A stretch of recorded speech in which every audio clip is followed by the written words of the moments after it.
From the land of lakes, this is 10,000 Takes. Brought to you by Minnesota Score Radio. Wally and Eric back for yet another week as we slice and dice the always busy, always topical, super saturated Minnesota sports scene. So we're now in June. The Twins are trying to get out of a June swoon.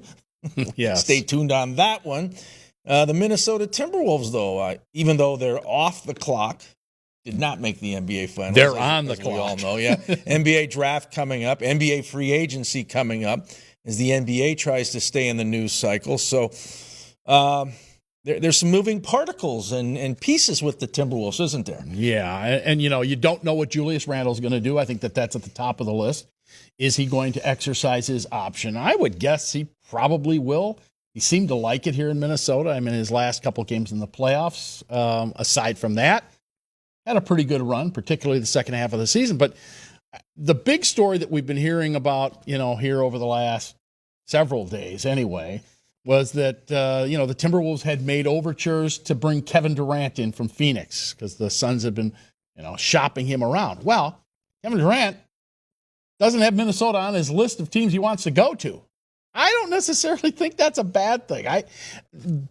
For as much as they'd have to give up for Kevin Durant, and again, to upset the apple cart and whatever chemistry you had on that squad this year, look how long it took for the Timberwolves really to catch their stride after trading away Cat and bringing in Julius Randle and Dante DiVincenzo. I mean, it's no mistake that they finally got going towards the end of the season. If you do this again with Kevin Durant, a 37-year-old Kevin Durant, now granted, he's a Hall of Fame player, but this is not 29-year-old Kevin Durant. This is 37-year-old Kevin Durant, and he didn't exactly elevate the Phoenix Suns. No, I as much as I like Kevin Durant, he's been fabulous throughout his career. I think he's in the winter of his career as you just laid it out.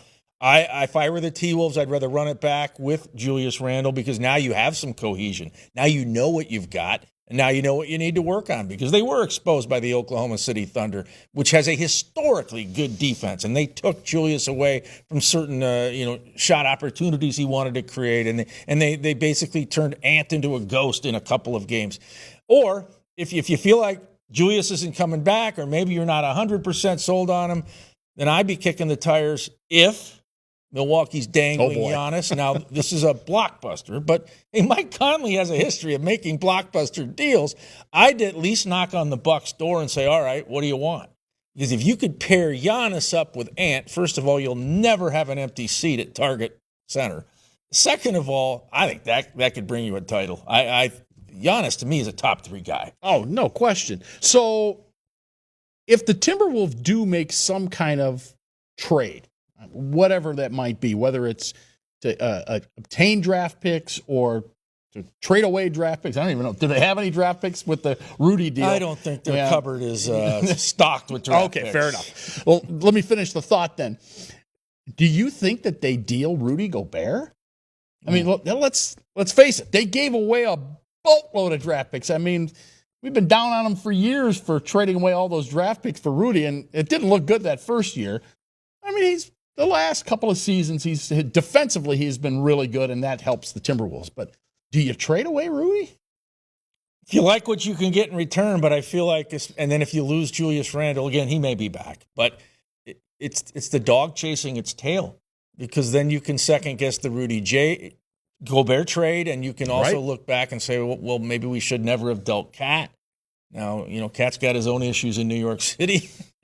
True. But nonetheless, it's going to be an interesting offseason. Yeah, that's for sure. All right, we're going to talk some baseball next. You mentioned the Twins. Yeah. We'll get to it. We are 10K Takes, your T-Wolves ticket.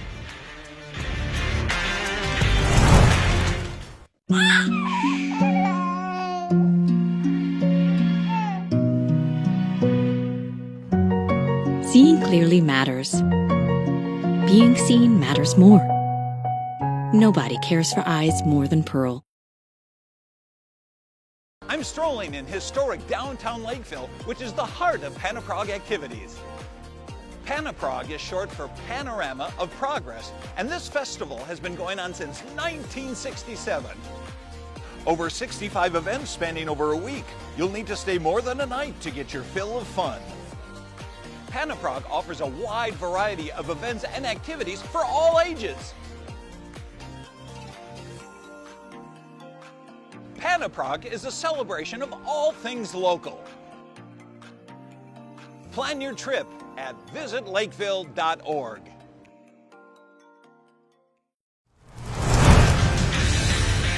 Minnesota scores 10,000 takes, continuing along, and baseball, the topic as we get past mid-June into late June. You know, this is the time of year, man. You can't fall too far behind because it's not early anymore, right? No. And the Twins are finding themselves legions. It's no longer March. No, they are legions behind the Detroit Tigers right now. And joining us now is our guy Al Newman, World Series champion with the Twins in both 1987 and 1991. Of course, was a third base coach for the Twins, was a manager in the Twins system. Al, as you sit by your lake in Spooner, Wisconsin, I'm going to ask you, as you watch things unravel or unfold, maybe the better way to put it, what concerns you the most about what's been going on with the Twins? Obviously, the injuries. Royce Lewis down again, Pablo Lopez out for a while. But what on the field is concerning you at this juncture? Well, for me, it's just a consistent lineup. I've said to you guys over the years that we've done this show, I was a utility player. Okay. So I played maybe 3 games a week and there were 3 of us on the team, Randy Bush and Gene Larkin, but we had specific jobs. It wasn't that we could be interchangeable throughout. When you look at the lineup every day, we had a chance to be in the lineup. No, it was strictly who needed a day off and match up. So I think one of the dilemmas with the Twins is they got too many interchangeable parts. And when you have that, there's no consistency. But guys, here's my thing. If I'm the Poads and I'm selling this team, I want to be right where I am right now because this team is very attractive. You're in second place. You're 9 games out, right? Half a game out of the playoffs or whatever it is. But you're up for sale. So, in essence, you're only missing a couple of parts, right? That's what that means. Al, and they're definitely still in it, the Twins. I would say right now in the wild card chase, Detroit would have to collapse. But there's a lot of head-to-head left between the Tigers and the Twins, so you never know. But the wild card scrum has tightened up, though, in the last couple of weeks. Suddenly Tampa Bay is in this thing. Boston's in it. Toronto. And I think you go out west, you see Seattle and Texas now chasing Houston, plus everyone in the Central except for the Chicago White Sox. So the Twins have company, don't they? Oh, most definitely. And, off air, we were talking about a road trip that they just recently went on, the Tampa Bay, where they changed the time zone, 3.5, 4-hour flight. You play there in a minor league ballpark. Okay. Then you fly back to Seattle. Imagine that's a 4.5. I mean, even though it's a charter flight, don't get me wrong, guys. The comforts of flying are good for major league players. But that's a 4.5, 5-hour flight to get to Seattle. 2-hour time change, from the East Coast. That's what set them back. I think that was one of those situations that if I was the Twins front office when they proposed this schedule, that would have been a red flag schedule for me. And how much pull do you think how much pull do you think they had knowing that they're up for sale? None. Thank you for making my point, Wally. Bam, that's the hammer. So see, they kind of put themselves in a predicament. When you're up for sale, you can't talk about schedule because you're really a non-entity as far as they're concerned. But I do want to clear one thing up, Al. As you said, yes, they're sir. flying in luxury on a charter. It's not like my typical Delta economy flight where I'm lucky to get a water and a drink and a bag of peanuts. Delta, you're on Spirit. Who are you talking about? No, I got to get my Delta miles. There's no way. But they get a big meal up in the sky, right? Oh, man, you have a choice of 3 hours. Who are you kidding? And if you wanted your favorite beverage, you can get that too. So, I'm not saying – what I'm saying is the time change, that throws off an athlete's schedule. The way these guys are training now, for some reason, there's more injuries now than when we played, when we really didn't have but one trainer. You didn't go into the training room. Now, there's a masseuse and acupunctures. You got 5 or 6 guys that'll stretch you. Don't come to, back in our day, you didn't ask guys to stretch. If you asked Herbeck to stretch, what do you think he would say? Oh, Maybe I'm next sorry. time is what he would say. Right? Yes. Exactly. All right. Yeah. The only thing we had to be concerned about was weigh-in on Sunday. Oh boy. The Especially now, I And might I'm add. sorry. Yes. So the loss of Pablo, I think that the pitching staff is what's taken the biggest hit, because, you don't have that stopper at the top of your rotation now. That means Joe Ryan, and Joe Ryan's been great. Don't get me wrong. But that means everybody moves up a notch. And then the guys at the bottom of the rotation that you're rotating people in, there's pressure now, because you don't have that guy at the top that you can count on.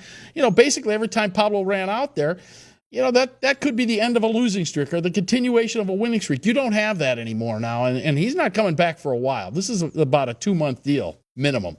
Well, you're exactly right. And, the pitching to me has fallen off, but they're still middle of the pack. And if you have a middle of the pack rotation, that offense has got to pick it up. But I think particularly defensively, I mentioned earlier, I said you can't have 4 guys and every time you turn around, you're pinch hitting and 3 guys are changing positions.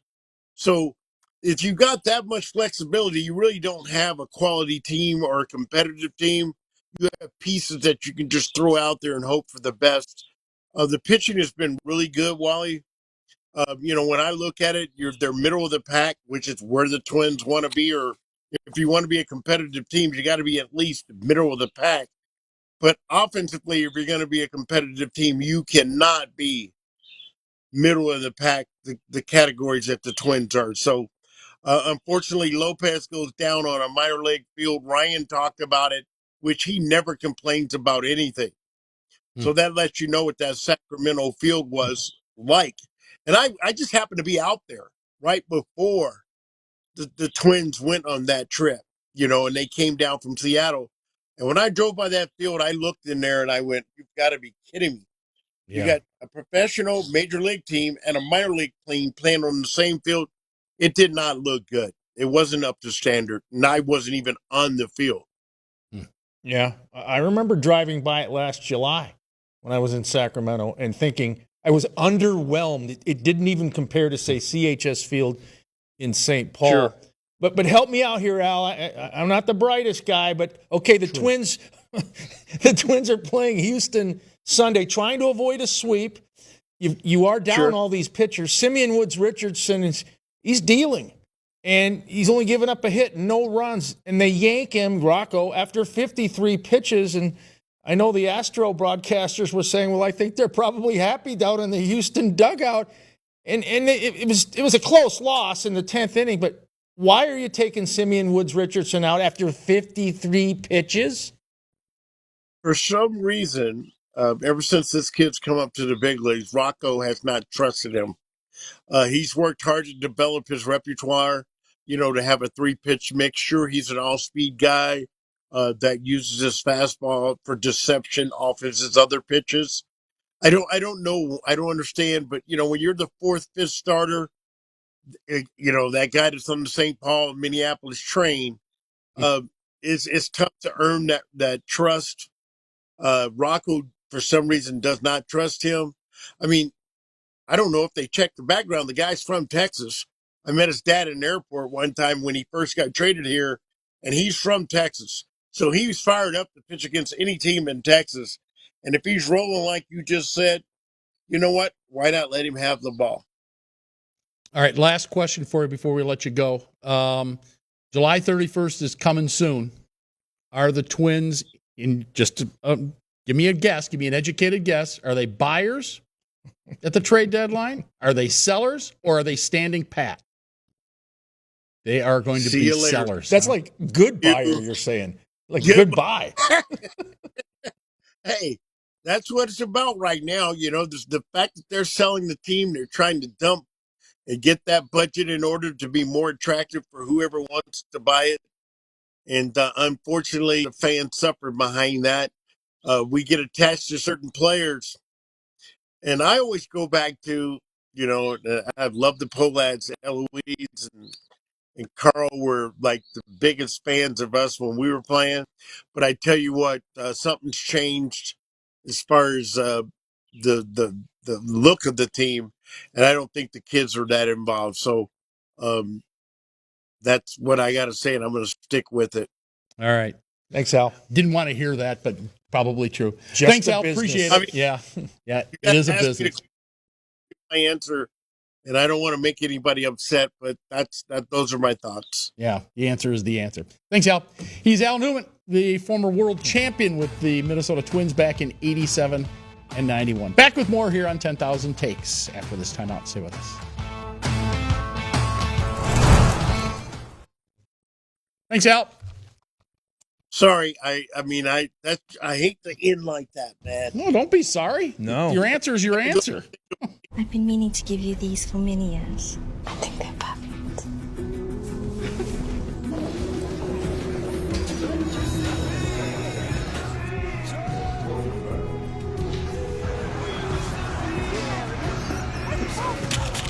Maya? Oh, I love your earring. Why didn't you try these? It isn't just about vision, it's about care. Nobody cares for eyes more than Pearl. Finding the ideal place to stay is important for business travelers. Lakeville, Minnesota is conveniently located off I-35, just south of the Twin Cities with a variety of hotel choices. Lakeville offers convenient amenities such as shopping, walking trails, golf, and more. Our unique meeting spaces, historic downtown, live music, and over 60 dining options are sure to impress. Book your next stay in Lakeville and experience convenience, comfort, and quality. Find your perfect hotel at visitlakeville.org. We're going to continue the baseball discussion. You and I actually did the broadcast of the state championship game in Class 4A in the high school state tournament over at Target Field. That was on Saturday night. And the champions in that game, the Cretin Derham Hall Raiders, they're coached by Buzz Hannahan, and Buzz joins us now. So it's the first championship in baseball for Cretin since 2007, and I thought I read it was the first time in the state tournament since 2007. Was that fact correct as well? Both are correct, and both are unbelievable to believe. I think it's a tribute to that conference in the East Suburban, and also our section is really tough. I think that puts our section at 7 out of the last 8 champions. So it just shows you Memorial Day weekend to get out of that section is a really, really big deal. Yeah, and overall, though, 12 titles for Cretin Derham Hall, and I know that's got to be near the top in Minnesota baseball history at the prep level. But your third baseman in that final inning, the 7th, Blake Bullis, an incredible play where he made a grab over the tarp, the snow cone catch, and then an outstanding play on a ground ball at third where he went down, he sprung up and threw it across the diamond to record the out. That looked like major college stuff to me, Coach. Yeah, Blake makes plays. He's a high baseball IQ guy, loves big games. He was phenomenal on the mound for us also, but we love him at third just because you guys saw it. Those two plays, they can go different, and that's a different 7th inning to close that game out. Great kid going to St. Scholastica next year, smart as a whip, and I'm looking forward to what he does up in Duluth. You have a number of kids that are going on to play at the next level, actually at the D1 level. Is that something that you're seeing more and more of these days, that Minnesota baseball has gotten to that point where it's not a big surprise that you and Minnetonka had several kids doing the same thing, that Minnesota's become better and better, despite the fact that our weather is not conducive for it? Yeah, it's a great question. I think there's multiple aspects of that. I've put myself, our era. If you didn't go to Minnesota, you either went to a JUCO or you went into the MIAC. I think what's great about the club scene that a lot of these kids are playing in, they do get exposure outside of the Midwest, and so that does open up opportunities. So I would say yes, and I don't think it's just our school either. I think, it was great to see all those D1 arms out of our conference leave last year. So yeah, I would say yes. Yeah, and the respective starters in that title game, your kid Cohorst on his way to Iowa, and the Minnetonka starting pitcher Butterworth is going to Arizona State. It doesn't get much better than ASU out west. Tell us about the format where you get a chance, if you make the tournament at Class 4A, CHS Field for a couple games if you keep winning in St. Paul, and then if you're fortunate, you're off to the title game at Target Field. I know my kid at Champlain Park, they were thrilled to be at CHS, and they just missed out on going to Target Field. I think that's really great for the players. Yeah, spot on. CHS is such a phenomenal venue. It's crazy to me how smaller it feels and more intimate, for a high school game than Target Field. There was a significant crowd at Target Field, and I would have loved to hear that at CHS. But yeah, the State High School League and the Twins, we obviously honored David St. Peter, before the game, and that is something that they are going to definitely take to their grave, that experience. That on both sides, walking on that field and their idols are playing on it today and in the past, the Jumbotron, all the little stuff for the athletes that they love so much. You played your college baseball at St. Thomas University here in town. What changes have you seen? You mentioned the club scene as far as getting kids to the next level. But what changes in the game itself have you seen since your playing days? And what are some of the positives and do you think are some of the negatives? Great question. I'll start with the positives. The positives are these kids have an opportunity to play a lot and to get more reps. And the venues that they have today, your North Star, your MASH, your Iceman, we didn't have any of that. We would be in Hillcrest Park and Rec Center, having a stickball game, what have you. I think it also comes with the negative of, we're seeing the arm injuries. We're seeing too many throwing. Professionally, after, our professional season, we had 2 months completely down and out. And that's changed quite a bit. And so these guys are throwing more. They're throwing harder. But I think we really have to watch out for our youth arms moving forward. And we talk about it, and it's really tough to monitor, especially after the high school season when you have your Legion and you have your VFW, and then, your 6 or 7 guys go play club for somebody else. So I think that's a negative for, I look at my peers that are doing it the best and being able to implement bunts and first and thirds and picks. When we started, back in the 90s, day one of practice, everybody knew everything because we all played together, since we were, 10 years old, or Babe Ruth or what have you. So it's a dynamic. There is definitely some good and bad, and it's mixed. Yeah, and I think it's good they get a lot of opportunities, Buzz.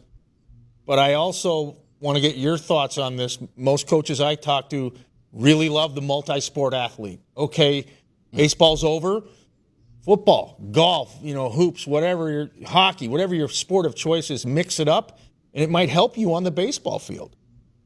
Yeah, absolutely. 100% agree. So do we.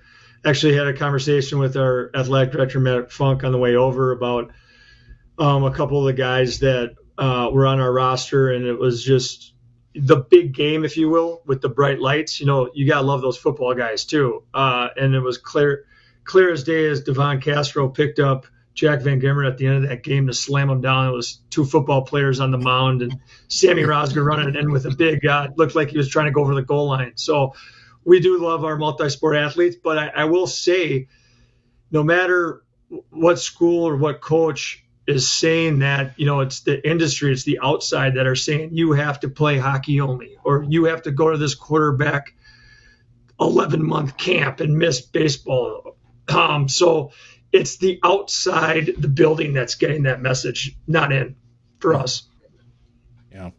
Well, Coach, congratulations again. We appreciate you spending some time with us on the show this week, and good luck again next year. It's the hardest thing to do, of course, is to come back and do it all over again. Thank you, guys. I really appreciate the time. Congrats, Coach. Have a good summer. He is Buzz Hannahan. He is the head coach of the Cretin Derham Hall Raiders, state champions in Class 4A baseball this year. Eric and I will be back with Takes of the Day after this time out. Stay with us. I'm strolling in historic downtown Lakeville, which is the heart of Panaprog activities. Panaprog is short for Panorama of Progress, and this festival has been going on since 1967. Over 65 events spanning over a week. You'll need to stay more than a night to get your fill of fun. Panaprog offers a wide variety of events and activities for all ages. Panaprog is a celebration of all things local. Plan your trip at visitlakeville.org.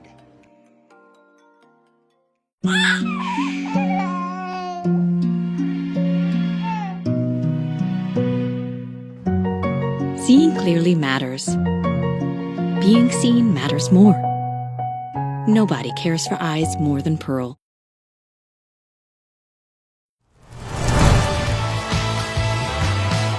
$10K Takes on television as we wrap up yet another episode. Big shout out to the viewers up in the Twin Ports and, of course, right here in the Twin Cities. You can catch us basically up and down that busy I-35 corridor. What are they going to find out about your mood this week? Angry, happy, in the middle? Are you mellow? What is it? Well, more like a fact finder for you. So The Athletic came out with a list. They did interviews with baseball players and asked them which managers they liked, which managers they wouldn't like to play for, which organization would they like to play for, which organizations would they not like to play for. As you might expect, the organizations that they like to play for, number 1, your Dodgers, number 2, the Yankees. Hey, number 5, the team formerly known as the Cleveland Indians. They're number 5 on the list of teams that players want to play for. Wonder why they don't spend money and get more guys then. Your Twins on that list, 15th. They're right down the middle, right in the middle of the pack. So I guess they could take it or leave it. Depends on how much you pay them. Then for managers, well, they want to play for Bruce Bochy of Texas, and they want to play for Tito Francona of the Cincinnati Reds, formerly with Cleveland. They didn't want to play for Bud Black, and they don't have to worry about that. He got fired, so he did. He's gone in Colorado. All right. Well, what's the mood meter say? You're a giddy guardian. Yeah. You're more of a you're in a happy mood today. Yeah. Congratulations. Yeah. No word on Rocco. They could take him or leave him, I guess. Middle. Yes. All right. Well, hey, let's talk cricket. Okay. Did you know there's a major league cricket league out there? And no, why I'm bringing this up is because the Oakland A's are now in West Sacramento, where they play in a minor league venue, and they can't even fill it up, capacity 14,000. But you now have the San Francisco Unicorns playing in Oakland at the Coliseum, the old home of the A's and the Raiders. And they're getting about 5,000 a game. So they're drawing almost as well for cricket as they were Major League Baseball when the team played in the East Bay. And it's a faster version of cricket. You know, it's a huge sport in India. And sometimes the matches, I learned, in India can last up to 5 days. Oh, my goodness. But this is the U.S. We have the attention span of a gnat. So these cricket matches go about 3 hours. So let's go Unicorns. Yeah. Well, you got to fit it all into a 3-hour window for television. Exactly, or we check out. All right, we're going to check out now. Say goodbye. Thanks for watching. We are 10K Takes Your Sports Ticket.